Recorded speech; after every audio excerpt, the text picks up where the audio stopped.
Welcome, Cody. Thank you. Thank you for being here. My pleasure.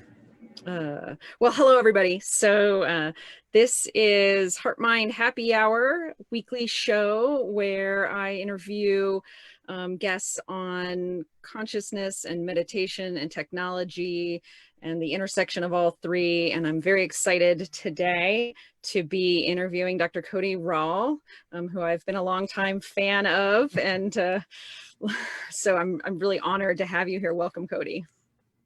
Yeah, thanks for having me. It's gonna be a lot of fun.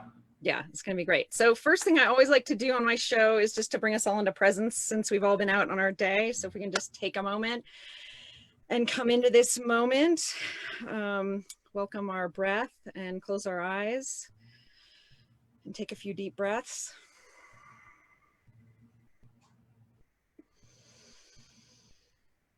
Feeling the space inside of us. Dropping down into the core of our being, connecting with Source. Feeling the room around us and the awareness of the space.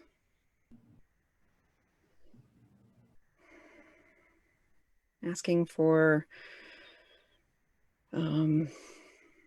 being present, to have a fantastic conversation together, to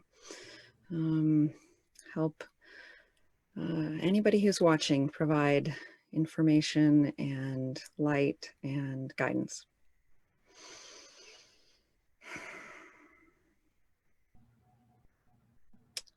And coming back now, you can open your eyes when you're ready. Well, again, like I said, very honored to have you here. I've been a long time fan. So you are, I'm going to introduce you first. So you are, I know you, and maybe many of our viewers know you as the founder of Techforpsych, a YouTube channel where you interview folks on technology and meditation and the intersection of those things. You are also a board certified psychiatrist with the Navy, correct? That is correct. And in addition to that, you're part of you're founding partner of Stanford Brainstorm, and as well, and board certified member of APA and an innovation lab. So you're doing a lot of things in this space. That's awesome. Yeah, they kind of come and go throughout the year in terms of the amount of involvement. It's been interesting over the last couple of years to see how they've balanced out between Techforpsych and those other endeavors, and which ones seem to be growing and which ones seem to be kind of going in a direction that I didn't really want to go in, and kind of redirecting, back to my source, my path. So that's always been interesting to see, what other people are interested in and what I'm interested in, and trying to figure out how to not get distracted, because I'm sure, as you've seen, there's so many different paths that you can go in this field already. Even though it's such a small niche, there's so many directions that you can go with it, that it's been always a challenge just to be focused and moving forward with the content for the channel rather than getting pulled in all these different directions. Mm-hmm. Yeah, absolutely. Well, I'm sure meditation helps with that, to stay aligned with what really sparks and inspires you, and where you really want to contribute. So I think I'd love to start with a little bit about your story, about how you got started with Techforpsych, and what inspired that in you. Like I said, I'm a huge fan, and that was how I discovered you. I'd gotten a Muse headband, and I was trying to understand it, and I'm like, somebody must have talked about this thing and what it does and what you can do with it. And I started Googling, and your YouTube videos popped up, and I must have like binge watched 10 in a row. It was like, oh, this was the information I was looking for. So tell me, how did you get inspired to start Techforpsych? I think, well, going way back, I've always been really interested in transformations, people being able to improve themselves. So personal development. I started sort of on the external. I did bodybuilding back in high school and in college, and was always fascinated about how you could use diet and exercise to transform your body. And then that grew into a fascination of the mind. And I definitely had more of a big picture view, I think, than other people of where we're headed as a civilization. How can we get to the next step? And I think everybody on this group probably has similar thoughts. But as you can imagine, when you get outside of the group and talk to other people, they're not always sort of thinking about these types of things. And naturally, that leads to neuroscience and just being fascinated about how is it that this organ that we have in our heads is creating this reality. How is it interacting with the present moment? And, I was going through medical school and being more and more interested in neuroscience and trying to decide, well, should I be a surgeon? Should I be in the operating room just cutting gallbladders out of people? That doesn't sound very fun. I mean, of course, it's a noble profession and you're really saving people's lives and doing something great. But, I was more attracted, again, to big picture issues and trying to decide, should I go neurology? Should I try to go psychiatry?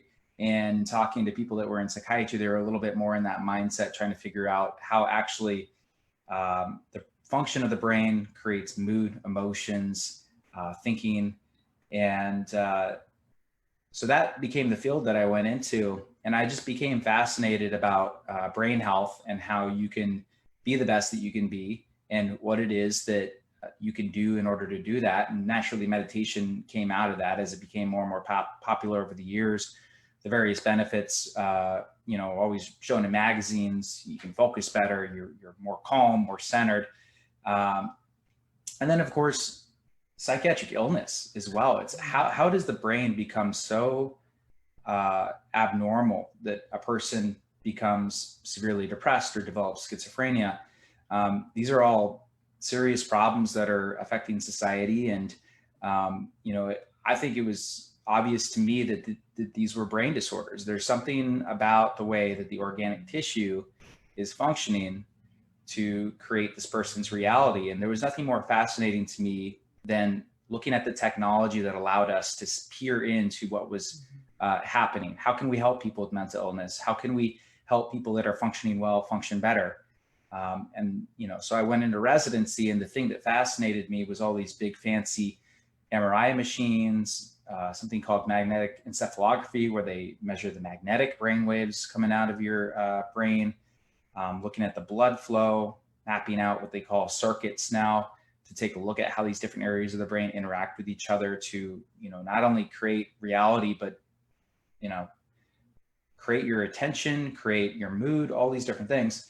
And then at the same time, I was starting the YouTube channel and talking about these scientific concepts. And one of the videos that I started doing was about these EEG wearables. And it turned out a lot of people were interested in these wearables.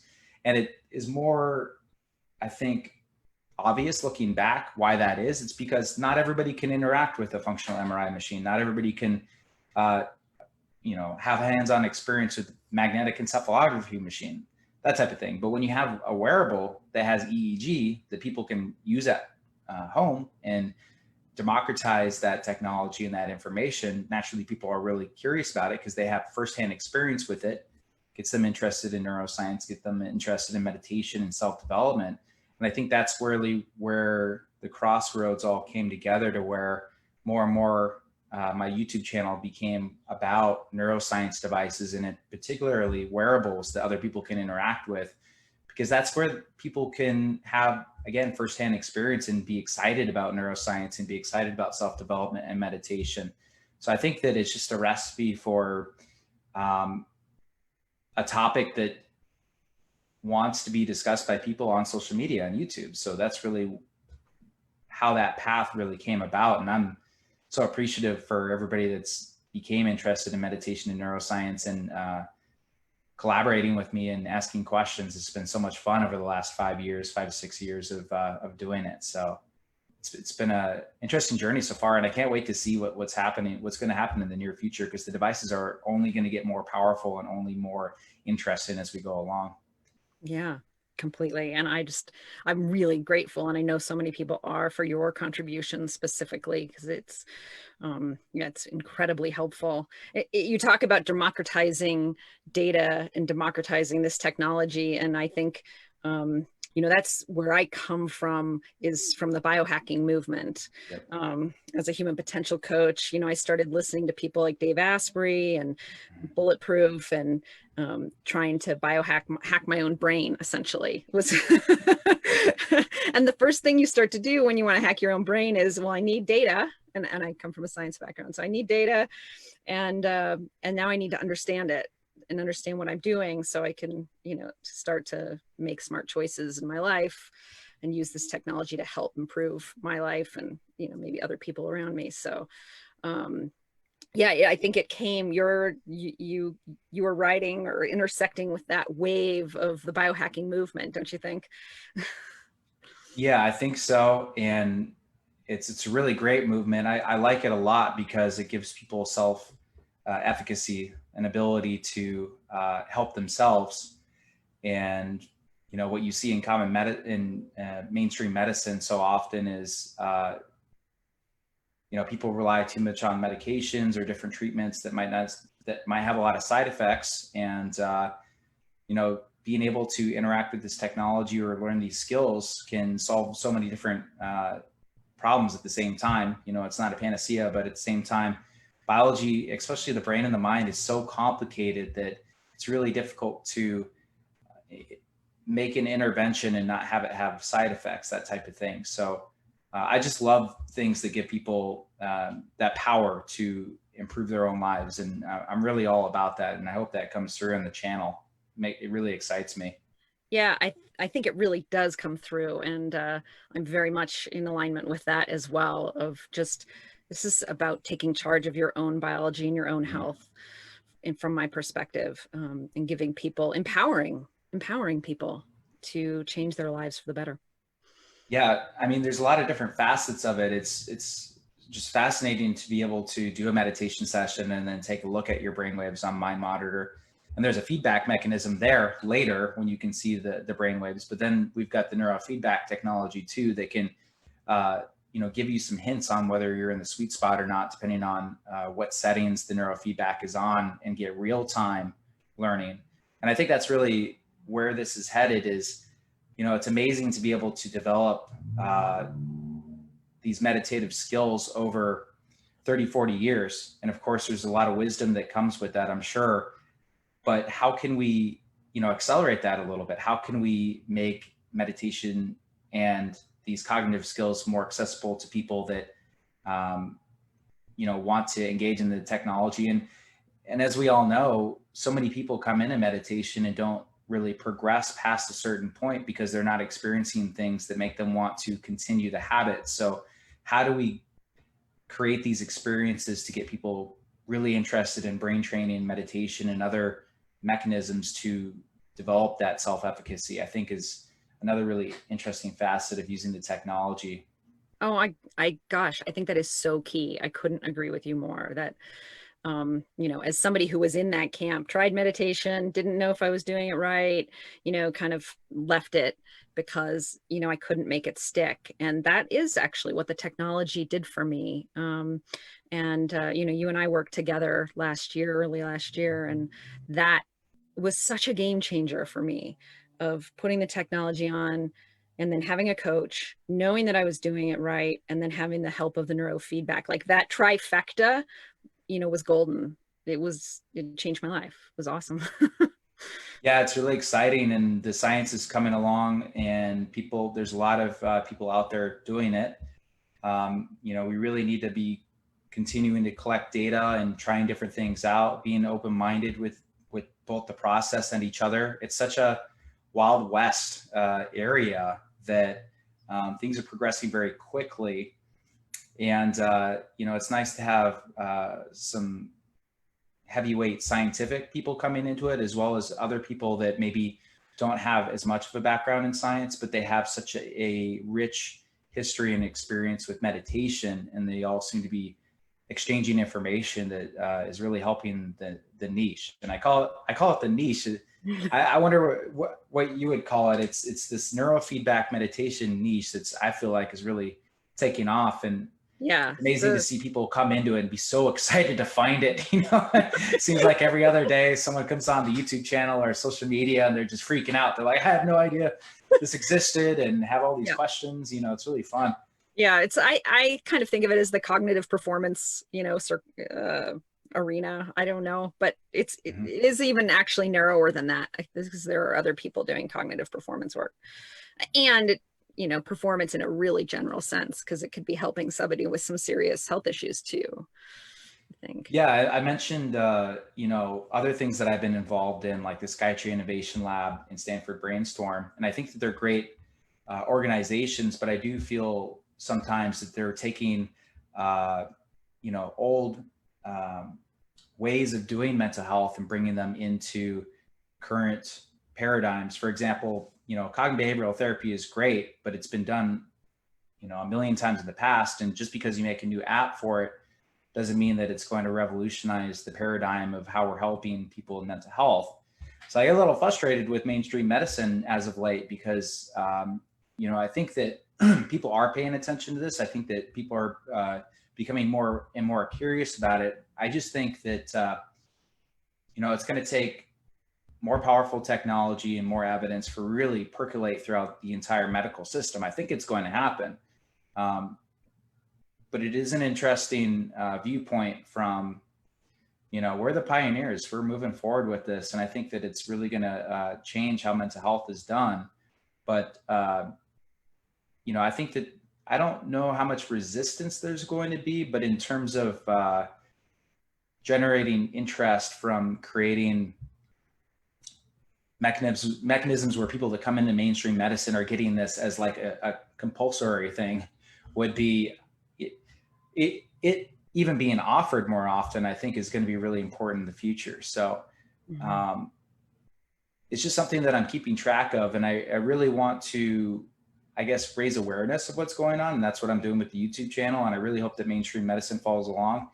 But, I think as we see the internet sort of fracture into different niches and different modes of information, it's really just going to rely on people to find it at a certain point and feel like they have that self-efficacy to benefit from it. Yeah. Yeah. Interesting what you're saying about the kind of mainstream medicine. And I wonder how much you feel like, so a lot of the work that I do is around, sort of taking ancient wisdom like meditation, these things that, that have been developed in India and Tibet and, a lot of the East, energy medicine work, and which show incredibly powerful benefits, but really, are sort of at the fringes of American medicine, and bringing them into the mainstream. And I wonder if some of these technologies like we're talking about will help break that barrier down. Do you think that's the case? I think they will. I think the more that people see that, I think that in this group, people are very aware that their brains are physical entities that have matter. They have data. They create data that you can see in brainwaves. And pretty soon we're going to have wearables that you're going to be able to actually see your brain. This functional infrared spectroscopy stuff is coming along really fast. Mary Lou Jepson's one of my favorites to watch on that, and they've released their prototype pictures of rat brains just using near-infrared light that's got no radiation, and that it uses holography and near-infrared light and big data techniques to assimilate an image that is going to be very low cost. And I think that that combined with ultrasound through different mechanisms is going to have us have wearables where you can actually see your brain function. You can see the blood flow change. You can see the electrical signals. And I think that the more that people see the brain as, again, being this physical thing that you can improve, the more that we're going to realize that you can have these interventions work on it. Not to get too far off on a tangent on the technology, maybe we can come back to that later in the interview. But another example of that is Brian Johnson and Kernel just released earlier this month. I don't know if people are aware of Kernel, but they were working on an implantable brain-computer interface. At least that was the announcement of what they would be working on 4 or 5 years ago, kind of like Elon Musk's Neuralink. But they recently just came out and said, hey, we decided to make a helmet instead that costs around $5,000 to start out with, that has not only near-infrared spectroscopy, but magnetic encephalography as well. So they're not only just looking at the blood flow of the brain, but they're looking at the magnetic pulses of the brain too. And, this is technology that's just going to come down in cost and be more and more, as we said, democratized, so that people can interact with this technology and see that the brain can be altered. We're going to be able to measure before and after interventions of meditation and other cognitive exercises. And I think not only is this going to become common in medicine, but it's also going to become common in people that are exploring high performance, biohacking to, as you said, like to improve their brain. Yeah. So that's, and I know I have a unique perspective because I kind of gravitate towards the technology aspect, but I always really have felt that the more that you can interact with neuroscience, the more that you can interact with the brain, especially if you can see pictures of your own brain, it really changes people's thinkings about what's possible for cognitive training. Yeah, I completely agree. I ended up investing in a WAVI as a coach because, so for folks who don't know, WAVI is a 19-channel EEG. So this would allow me to work with clients at the beginning, do a full EEG, see where their brain's at. We do a bunch of work together, and then I can take a picture 10 weeks later and see how their brain's changed. And it's, even just the little bit of work I've done with it, it's phenomenal. Like you're saying, to see your brain, technology that was previously you have to go to a hospital or some really fancy clinic and pay thousands of dollars. And, I can offer it for a small fraction of that. It's incredible. Yeah. And the price is coming down, and, the devices that we have are getting more and more powerful. I think your WAVI is probably better than MindLift at this point for assessment, but, MindLift just a couple of weeks ago started rolling out their beta assessment program, where you've got the one auxiliary electrode that goes into the USB port in the back, and I don't know if you've done the assessment yet, but you actually move the auxiliary to different parts of your head and get the different readings, and then boom, you've got a baseline to work with there. So and they're creating their own depository of brain information. In the past, to do quantitative EEG, you had to use other clinical pools of data to be able to get the statistical measures, how much you differentiate from the mean, something called the Z-score. But, pretty soon here, awesome MindLift, and, you and I love it. Yeah. Because they're a great company. They've done amazing things. Every time I turn around, they're making another step of innovation in their neurofeedback technology. Making it more interactive for the clients, making it more powerful for the providers. And here they are again, creating a whole new paradigm shift. You can do, it's not full on quantitative EEG, but it's getting very close, that you can do from the comfort of your home.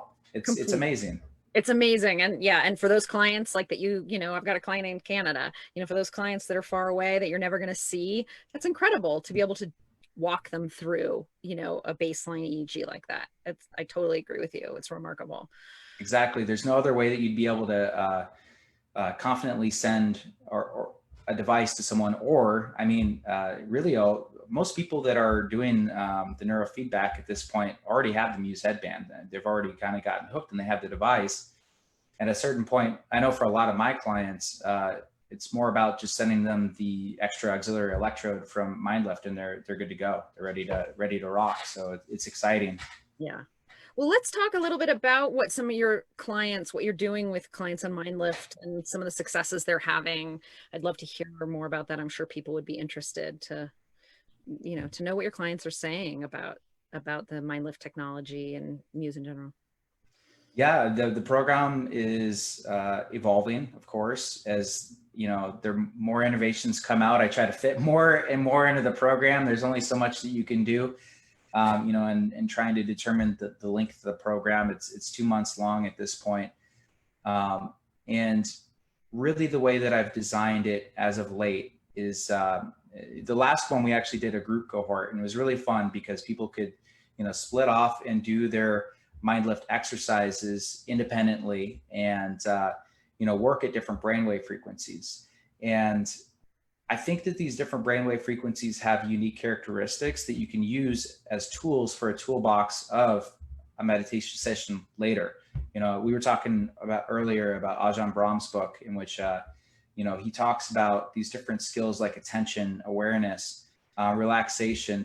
These are different tools that you can use to create an amazing meditation session. Maybe when you're first starting out, he gave the example of a carpenter, an apprentice carpenter, learning how to use each type of tool. So, here's a saw, here's, a screwdriver, here's these different tools, and you need to learn how to use each tool so that when you are creating maybe a piece of furniture from a raw piece of wood, that you know how to do that, and you do it sort of subconsciously at a certain point. You've got all these tools and you know when to apply them to create the furniture. But in the case of meditation, it's this amazing meditation system, or amazing meditation experience session.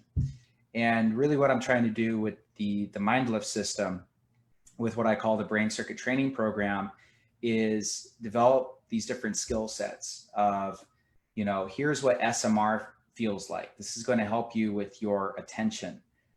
Here's what alpha feels like. Notice that it's a little bit more of a relaxed feeling. This is engaging your relaxation response of your physiology, so that when you are too amped up, you can relax into alpha and go into a deeper meditative state. Here's what low beta feels like. So there's these different brainwaves targets that we can go off and explore with the Mind Lift system, come back and talk about how that felt, what experiences people had, and using those tools to create an architecture of a meditation experience, and hopefully having people come away from the program with more sharpened tools that they can use in their meditation sessions later. And I've been even more, I could not have predicted seeing some of the things that have come out of the group cohorts in terms of, it's amazing how consistent people will be. If someone has a little bit of a drowsiness characteristic to their meditation sessions, they'll have a lot of theta. And it's really interesting to see that carry true through the different modules, and work with that person to generate more awareness and wakefulness to bring down that theta, so that they feel like they're hitting the sweet spot. Yeah, they get better scores on the Mind Lift system. Yes, they feel like they're getting that positive reward from the neurofeedback and like they've accomplished something. But at the end of the day, it's more about learning about where your brain is at, so that later on you can have the best meditation sessions that you've ever experienced. So, theta was one that really came up pretty often. Definitely high beta, which is a sign of anxiety.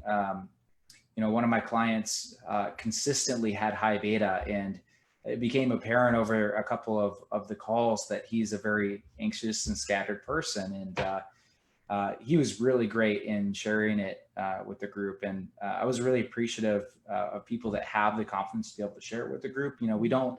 It's not a share-all at the very beginning. We really try to give people time to warm up and make sure that they're comfortable sharing these things. And it is it coupled with individual feedback from myself that is recorded before the actual group session. So it's not just a group, there's individual components of it as well. But this individual had a lot of high beta, and we worked with him to do certain breathing techniques. And let's just say that he had much better meditation sessions after it. And as you can imagine, it's hard to get sucked into the breath or into a meditation object when you're anxious. You're scattered and you can't experience that. And it was really rewarding to see that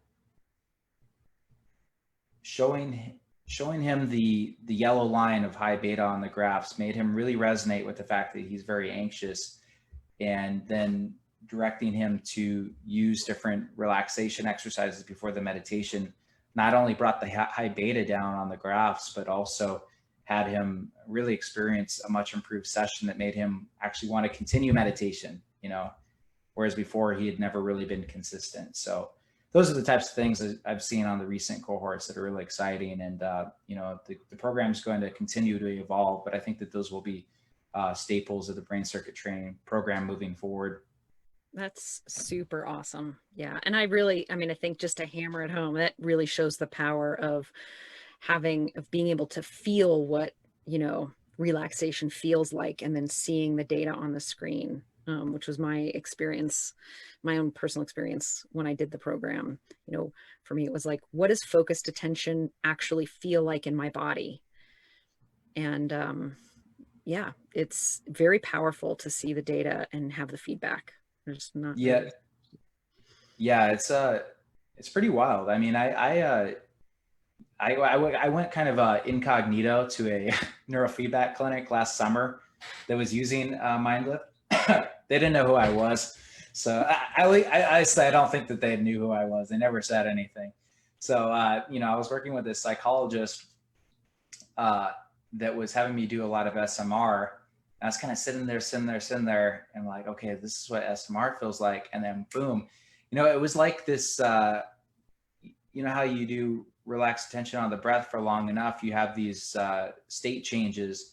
And it's pretty wild to just be looking at the screen and have that come out of nowhere. And I'm like, wow, there's really something to this. It's just like, it's not just looking at little characters on the screen. If you're really zoning in on this brainwave frequency and honing your attention, you're going to experience some things which are powerful. Very. And I think I talk about this with my meditation teacher all the time. It's really amazing how the state changes are so obvious. Mm-hmm. I remember asking early on, like, well, I know. And he's like, oh yeah, you'll know. It's like, they really are. Or I say gates that you walk through. They're amazing. Yeah. I love the gates. And what I have experienced over the years is when I first started out meditating, it was like I'd only get those 1 out of 20 times of meditation. It was just pure dogged determination, I guess, to keep it as a habit and, be doing it every morning. But I think that one of the rewarding things that happens over the years is that you really get to a place where, almost every meditation session, you're having really satisfying state changes that remind you every day that there's some kind of energy in there. You're tapping into something that's vast and feels ancient to me and incredibly interesting. That recalibrates your mind to be thinking all this superficial surface layer stuff is one thing, but there's something deeper and more powerful underneath of this experience. Absolutely. Oh, I think that's a great lead into, a question that I wanted to get to, which was, you did one of your last episodes on, after you read Mindfulness, Bliss and Beyond, Ajahn Brahm's book that I'm such a huge fan of, and had been doing his practices personally myself. And you really inspired, and it sounds like you're having some amazing meditation. So do you want to I'd love to probe that a little bit with you and talk about what changed for you and where you are now with it. Yeah. So I have always been practicing attention on the breath. And, that really came from going through Headspace. So I did Headspace maybe 4 or 5 years ago. And that was really helpful for me, because when I first started meditating, I think I was just sitting there either staring at a wall or watching my breath, really some kind of attention exercise that was supposed to elicit this meditation. And so I think Headspace was helpful for me in the beginning of adding some structure.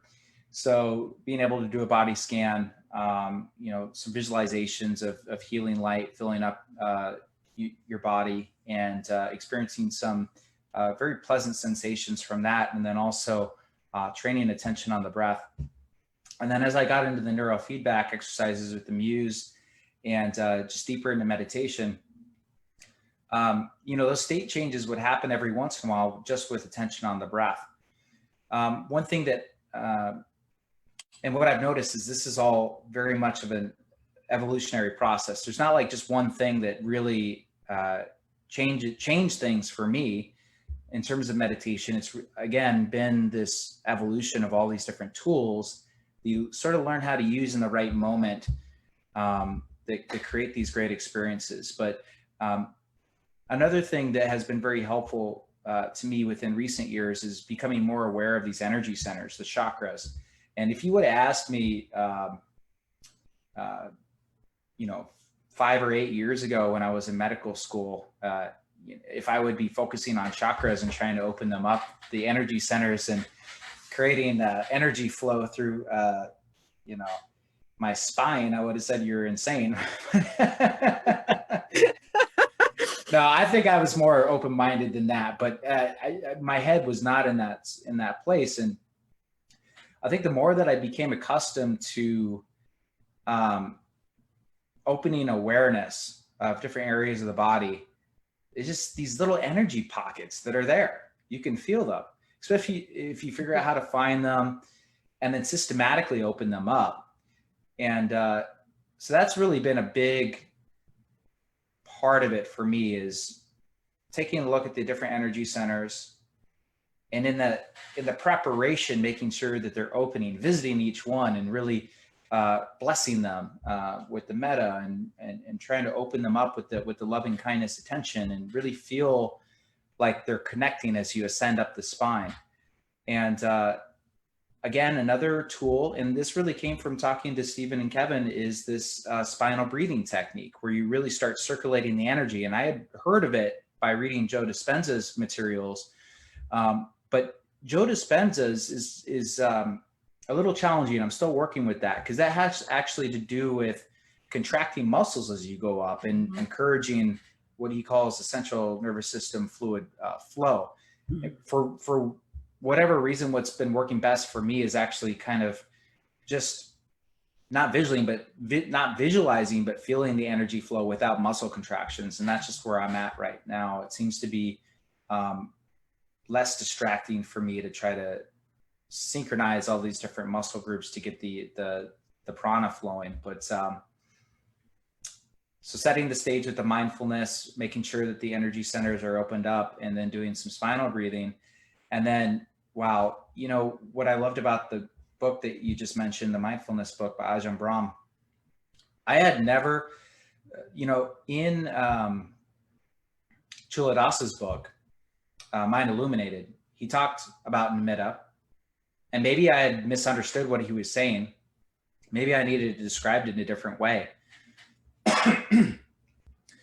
But, he described the nimitta as, again, fleeting, coming out of nowhere, and as these lights. But what really I got out of Ajahn Brahm's book was, I had seen them before, and I had not even realized it. Because going back to the Muse headband, what would happen sometimes, I'd be focusing on the breath, and then because I was focusing on the breath, not getting distracted, and then at the end of the session, this big surge of bliss would come out of nowhere, and I'd be like, oh, that's cool. Maybe I should just follow that. It's not in the meditation protocol, but I'll just, go off and see what it does. And, really enter expansive, amazing spaces of bliss, and, again, expansiveness, and really coming out of it with a feeling of relaxation, I suppose what you would call a hint of equanimity.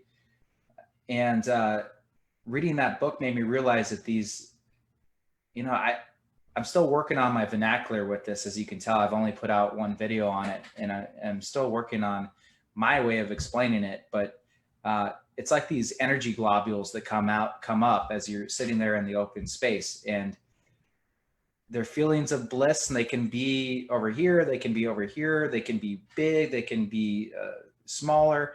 And the way that Ajahn Brahm described it that I loved is that they're really within your awareness, your meditative awareness. You're not actually like visually seeing these flashes of light, although I'm sure in the more intense experiences, you really do feel like it.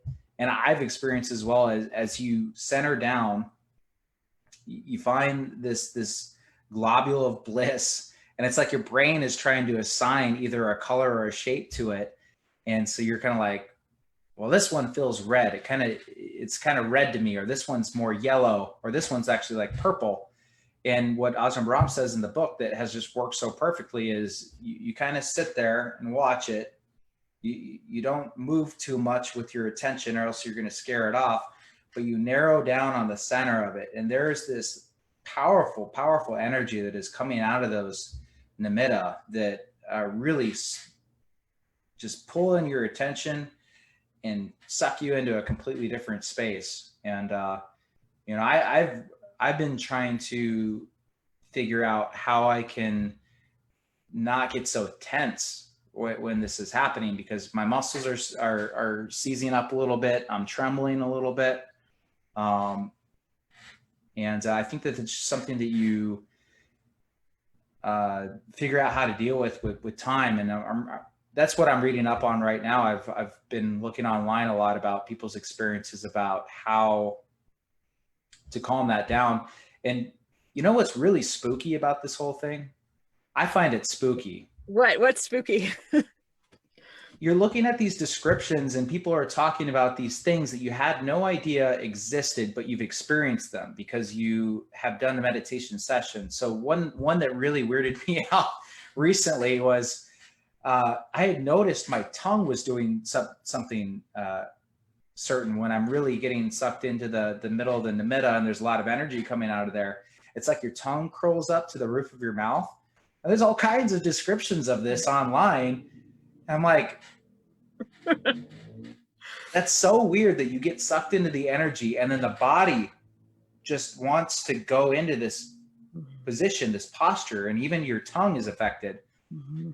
And it's like this field or this energy or whatever is deep down underneath there that you're entering and that you're interacting with is this field is shaping your body in ways that are beyond your conscious control, and other people are experiencing them too. And it's happening because you're focusing your attention on bliss that comes up during a meditation session. And that is so bizarre to me.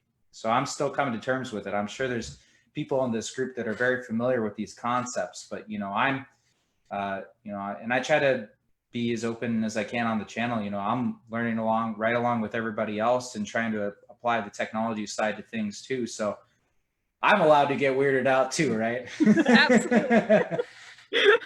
I'm right with you there. Definitely on the learning journey. And when you describe something and somebody else describes, you know, either a longtime meditator says, oh yes, that's exactly it. Or you read about, you know, how you describe something like, yeah, it was like, you know, a clear open sky.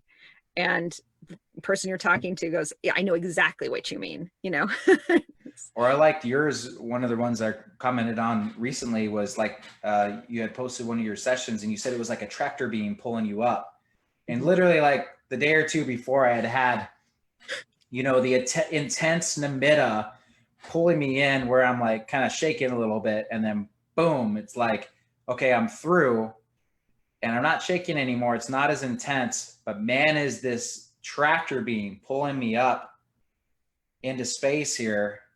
And I'm just relaxed. There's no effort anymore. And it is just this relaxed attention that there's no effort because you're not being distracted by anything because this tractor beam is just pulling you up into the sky.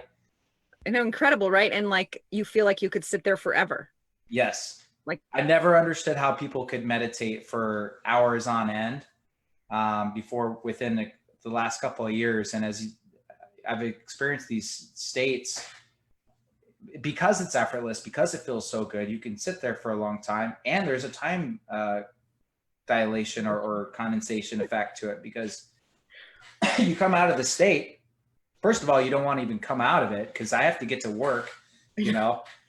I've got to either film a video or, you know, get to my daily clinic if it's during the week. And I don't even want to open my eyes because the second that you do, the light is just so intense. Your sensory mechanisms are so sharp and sensitive that the coming out of the meditation takes a little while to recalibrate. And even after that, you're kind of, you know, I recently have had sessions where I'm just walking around the house here and, you know, people will be trying to talk to me and maybe I might be a little slow to respond just because I'm not there as much as usual. And then all these epiphanies come up about these descriptions of these monks being slow to answer to people, or people that are deep into meditation, they're responsive, but it takes a little while to respond, probably because they don't want to be pulled out of it as much.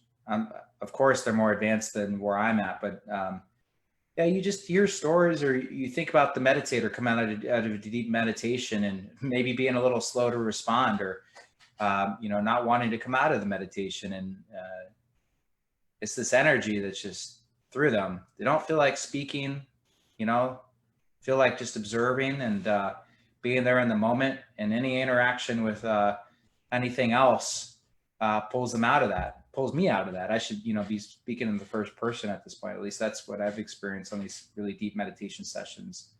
And you carry that with you throughout the day, which I think is the beautiful thing. Yeah.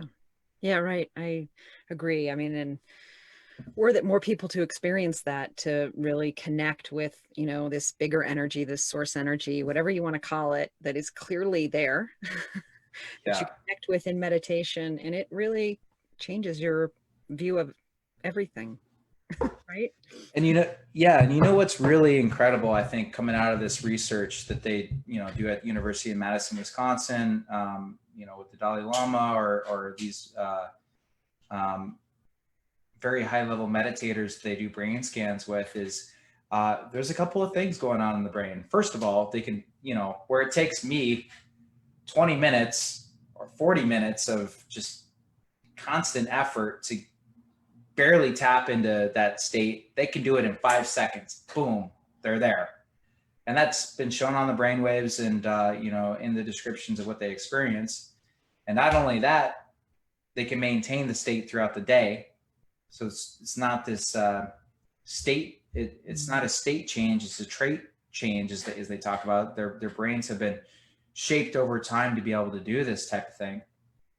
And, it carries on over in their personality and their way of interacting with people and their wisdom about the nature of the universe. And I think that that's just so incredibly interesting and cool. I think so too. I've been on this journey to explore Locke Kelly's work, effortless meditation, Mahamudra practice, classic, Tibetan practice, just for that, to shift your day-to-day waking awareness, where you're carrying that awareness, the awake awareness, and the open-hearted, Locke actually calls it HeartMind awareness, with you wherever you go. It's so that you aren't having this in out of meditation experience of consciousness, but a fluid, awake experience of consciousness, no matter what you're doing. Right. And if we can use technology to enhance that, then I'm all for it. Absolutely. Me too. Well, I guess another sort of last thing I know viewers are interested to hear, and I would love to just talk on a little bit more, is because you have this wealth of experience with all these different devices that you've used and had a privilege to try, and most of us can afford one or two. I'd be really curious for you to expand a little more on some of the most promising ones, the ones, if you had to pick, tell your best friend, these are the 2 or 3 best ones to get. What would you say? I think that you have to take a look at a couple of things. So I think that EEG is coming a long ways, but when it gets down to it, EEG is a bit of an older technology. So it's more about how do you use the signal. And I think Muse has done an incredible job of assimilating a tribe of people that are interested in meditation. And because they've gotten feedback, they could design the software with it, and they're collecting data from meditators, they really have the best ecosystem, I think, right now for meditation. There's a couple other devices out there that I've had quite a bit of experience with. Emotive has an interesting setup. They've really gravitated more towards the neuroscience research aspect of it, as well as they're trying to get into some attention, cognitive performance areas as well, mostly interacting directly to business. I've been a little disappointed in them for that. They seem to have taken a step back from direct to consumer. And I think that their customer service reflects that a little bit, unfortunately. That's another reason why I really like Interaxon with the Muse. They're really good about interacting with their customer base and listening to feedback and innovating on top of that.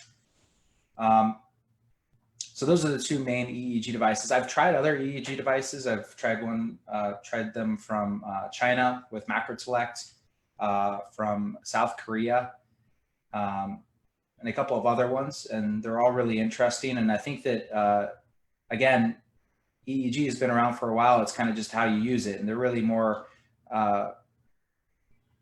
advertising and designing their hardware and software towards their niche. So I think that, you know, if you are in any one of those countries, you probably use the one that has been designed there, just because they'll have software in your language and you'll be able to interact with it better with that. But, you know, I'm so biased towards the Muse. I think that they have such a good ecosystem. And the fact that MindLift has partnered up with them and created this independent neurofeedback system, I think is so powerful. And that's why I use it with my brain circuit training program. It's really the device that is best designed for our niche. Mm-hmm. Now, looking forward, there's some really interesting things coming along.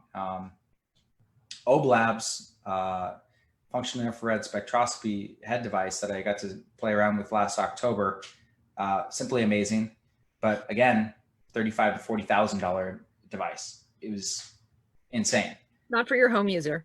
No, not for your home user. Unless you're Elon Musk. Yeah, but incredibly interesting, and really is the future about seeing how the frontal lobe functions as well as the rest of the brain as well. And then I'm really excited. There's a lot of functional and infrared spectroscopy devices coming along. There's a pair of head glasses that I should have my hands on here real soon. And then Mendy.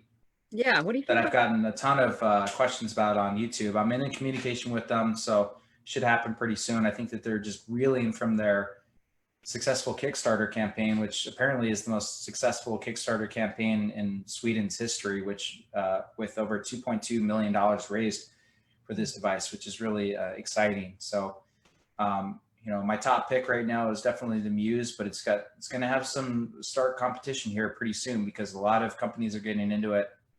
And there should be a lot of really interesting things coming along. So a lot of the people that I interact with are on that performance front. They're trying to have deep meditations. They're trying to have consciousness changing altered experiences and change their traits. For people who don't understand, what is an fMRI? What are these other devices like Mendy or fMRI? How do you use them as a performance meditator to change your experience to have deeper meditations? So the fMRI would be something that you would go to a clinic for. Usually that's used in just neuroscience studies at this point. It's not going to be available to the average consumer. But functional near-infrared spectroscopy is going to be the next big thing where they're using near-infrared light. So that's tracking the blood flow of the brain. Yeah, sorry, I confused those. I didn't mean to. Thank you for correcting me. That's okay. That's okay. So what's really going to be the next thing? So we're going to have multiple modalities, which is going to be really cool because you can, track the actual brain waves with EEG, and that's what we're all doing right now with the Muse. The next step of that is to be able to track blood flow of the brain, which is going to be really important for more long-term changes. So there's definitely a strong component of what they call hypofrontality, meaning that the activity of the frontal lobe goes down as you experience more selflessness, as you become more absorbed into the experience. So that's going to be a very important data measure for us going forward. And that's going to be available in all these functional infrared spectroscopy devices. That's literally like the first thing that you can measure is hypofrontality with it. So that's going to be cool. We're going to get EEG. So can I just ask? So, yep. So you will get feedback on, are you unselfing? Yeah. Is that right? And yep. And, everybody that's biohacking and really interested in flow state, that's going to be a huge component of that because flow state has a big component of hypofrontality, getting out of the way of yourself. Yeah. The frontal lobe is that executive. Is Mendy a device that will help you do that? Yes. Okay. Yes, they are definitely tracking the blood flow in the frontal lobe on Mendy. Okay. As well as this other company that I'm talking with that I don't want to mess up their name. I want to say it's Blue. It's a pair of glasses. Okay. I'll have a video coming out on it soon. There's so much going on, it's hard to keep track. So that's going to be interesting. We're going to get surface level blood flow, surface level electrical charges. And then when you look at what kernel's doing, we got even more data points, because not to get, again, deep into the weeds, but when a neuron fires, the electrical signal gets attenuated, it gets spreaded out a little bit. The magnetic signal goes tangential, so you can see where it's coming from deeper in the brain. So you get more information deeper into the brain with magnetic encephalography. And then sort of the holy grail that hopefully is coming along here actually relatively soon in different phases is that through a combination of near infrared light and ultrasound, you can actually create images. So just like you're looking at as an MRI of the brain, you'd see an image of your brain from a wearable, be able to track the blood flow of it, and through that be able to track where the electrical and magnetic signals are coming from, and truly have comprehensive data of very accurate brainwave biometric data, tell where it's coming from, what the blood flow in the brain is, how quickly the frequencies are going, and like I said, the power of these devices, the utility of it is going to become much more mainstream at that point. Wow. Because not only are you going to be using it for neurofeedback, but as they said in the article, it's I think they talked to Bloomberg Business first. Maybe we can put a link to it on this video, and I'll send you the link. But Colonel just successfully had an experiment where they used their helmet, which uses the magnetic encephalography and the blood flow from the near infrared light to determine what song a person was listening to without knowing what feedback was in. So they collected brain data with the helmet, had them listen to a song, and the computer could tell which song they were listening to. That's crazy. And this is all from big data, data accumulation. Yeah. So you can imagine if we're at that right now, where are we going to be in 5 to 10 years? It's going to be a completely different landscape, and we're really on the forefront of it. And I'm really excited and proud about that. And I feel a lot of pride about what we're doing right now because of that, because I think people are going to wake up 5 to 10 years from now, and these devices are going to be coming on the market, and they're not going to know anything about neuroscience or how to use them. And we're going to be sitting here for the last 5 to 10 years being like, here, let me show you what we can do with this. Maybe it's a little arrogant. It's not very Buddhist of me, but anyways, I just want to help, Yep. Like, again, that's really where I hope I sound like I'm coming from is, as I said before, I want the medical establishment to become more aware of this technology. These devices should be at every American Psychiatric Association annual meeting, but they're not. In order to get them don't get me started. Okay. Pharmaceutical companies have a lot more money to throw around to get the desks and the advertising, and you go to the APA and it's all antidepressants and antipsychotics, and the wearables are hard to come by because they're smaller companies, but also the APA or the medical establishment can't profit off them as much as they can from the pharmaceuticals right now. So I think it's going to be a different story as the technology comes along, and that's what I hope happens. Yeah. The famous quote, the moral arc of the universe is long, but it bends towards justice, comes to mind. It will. Yes, justice. We will win. Love it. It's a long arc. It's a long arc. All the devices you mentioned so far, which are incredible, and it's amazing to hear you talk about them and super exciting. All the ones you've talked about so far are passive, correct? You're not. There are a couple of active things going on. So the ones that I talked about are passive. Some of the active ones in the past have been Think, which had some limited success, is not really putting out new versions now. I think that they use direct electrical stimulation, which still needs some work. Halo Neuroscience, which I had the great pleasure of talking to the CEO and one of the co-founders in the San Francisco office last summer. This time last year, uses direct electrical stimulation on the motor cortex to improve motor function. And they are looking into actually using that technology to enhance meditation sessions and are very gingerly looking into that area as well. And believe it or not, the dream. I have a halo, and Yeah, it's right, super, I right. was super interested in your interview and very much perked up when he mentioned that they were in the meditation arena looking at that. I was like, oh, I want to be a beta tester for that. Yeah, that was awesome. I really hope they're continuing on that path, and I'll have to check in with them to see if that's true or not. I haven't seen any announcements. Another one that is really interesting that we didn't talk about yet is the dream.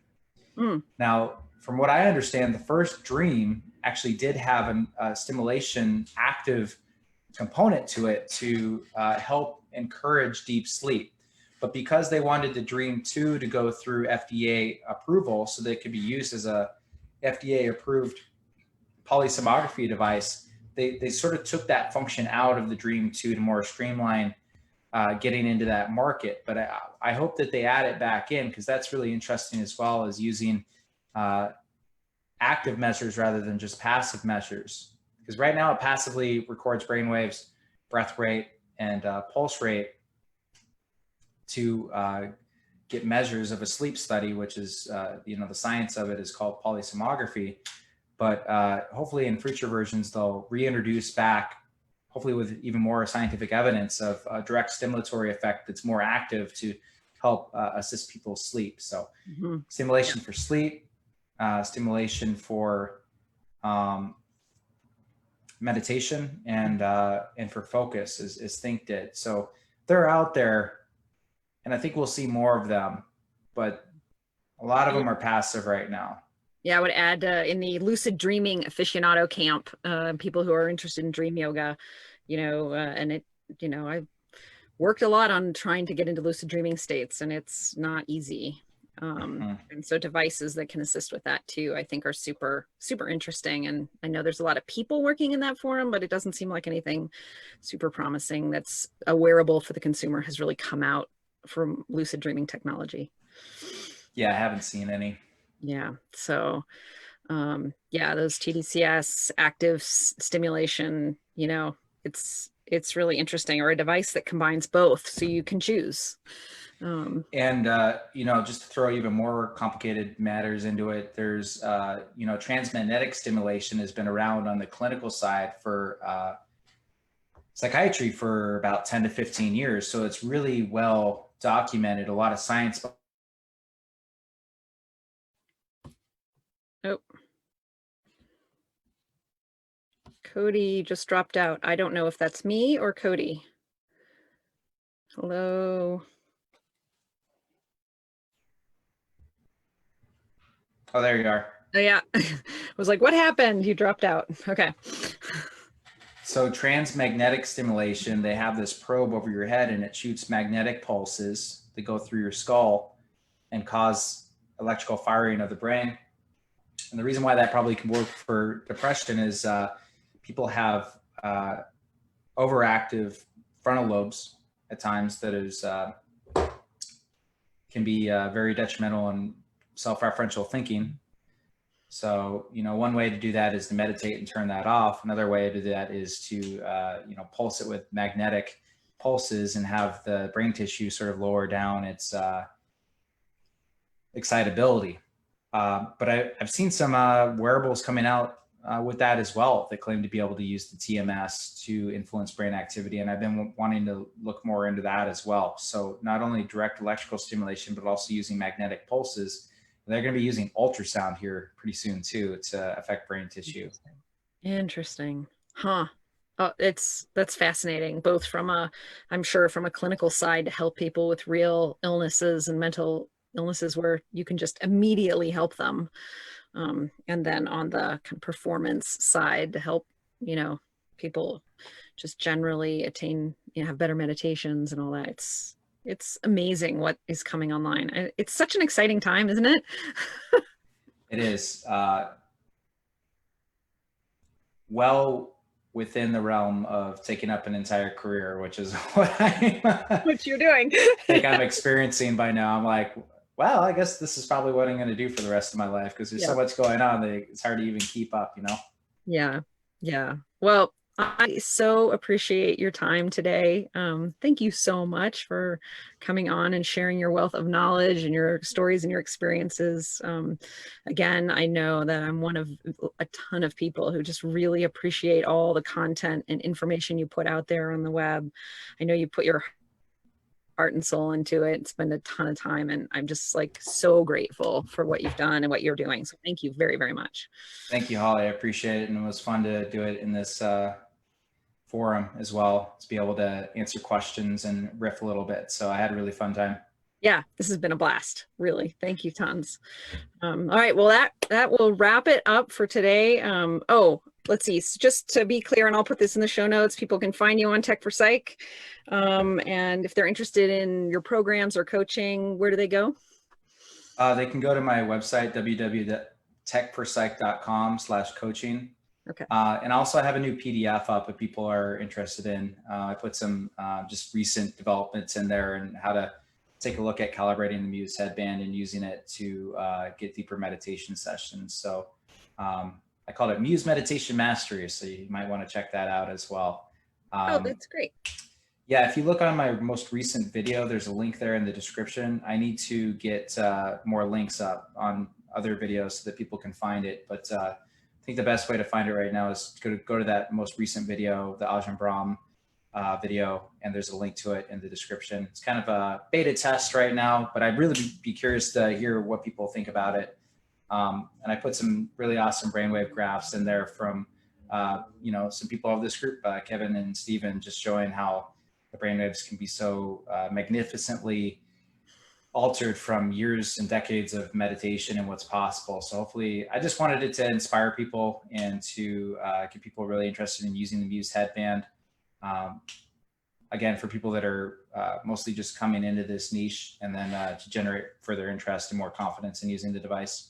Yeah, and I so agree. Like having people like Stephen and Kevin who are part of the HeartMind Alchemy project and who are showing us, what those longtime experienced meditators' brains look like. It's really inspiring. And then to have them there in the group to provide feedback is unbelievable. Super helpful. Yeah, big shout out to them. Very thankful for their presence. As am I. Huge shout out to them. Thank you. Thank you for mentioning that. Yep. So that wraps it up. You can find me. I'm Holly Copeland at HeartMind Alchemy. If you're interested in coaching, look at the coaching page. I'm excited to work with folks in this arena who want to work on neuroscience and meditation and technology and the intersection of those.